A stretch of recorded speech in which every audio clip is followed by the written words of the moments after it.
You've probably seen the movie The Last Samurai. Tom Cruise, epic battles, a tragic but heroic end for the noble samurai warriors.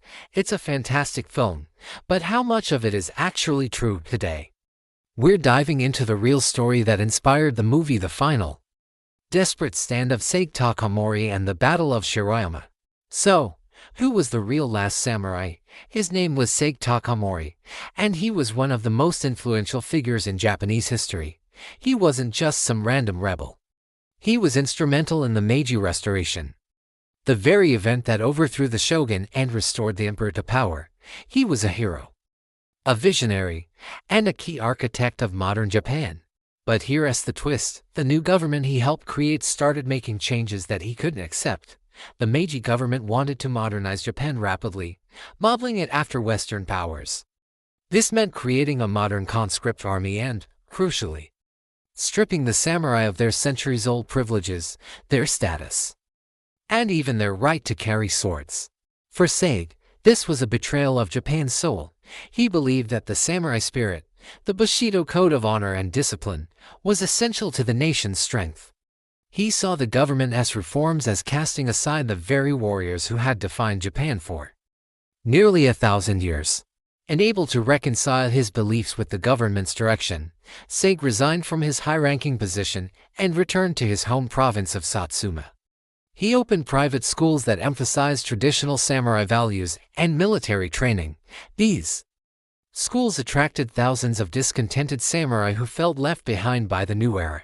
Tensions simmered until they finally exploded in 1877, sparking the Satsuma Rebellion. It wasn't a fight against the emperor, but against the policies of the government Saigō felt had gone astray. For months, Saigō's army of traditional samurai warriors fought against the newly formed Imperial Japanese army. The Imperial army was larger, better equipped with modern rifles and cannons, and had a steady supply line. The samurai, despite their incredible skill and legendary courage, were fighting a losing battle. They were outnumbered and outgunned at every turn. After a series of defeats, Saigō and his last remaining followers, a band of around 500 loyal samurai, were pushed back to Kagoshima. They made their final stand on a small hill called Shiroyama. This is where the real-life climax happens. On September 24, 1877, 30,000 Imperial troops surrounded the hill, completely overwhelming Saigō's small force. They bombarded the samurai's position through the night. At dawn, what was left of the samurai charged. They drew their katanas and launched a final, desperate downhill charge into the waiting lines of riflemen. It was a suicide mission, a last embodiment of the Bushido spirit, choosing an honorable death in battle over surrender. The Imperial soldiers, many of whom were just peasant stern soldiers, were terrified but held their ground. The volley of gunfire was relentless. Nearly all the samurai were cut down. Saigō Takamori himself was gravely wounded.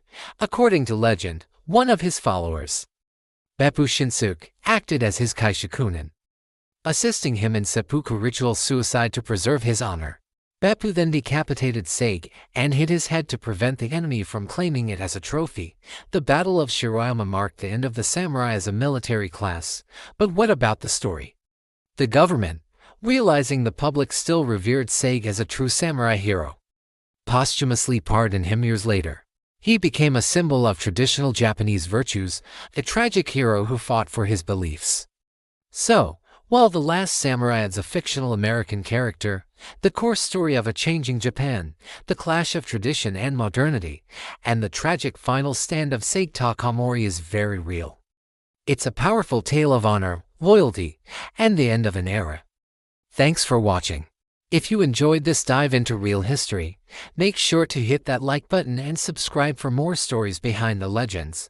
See you next time.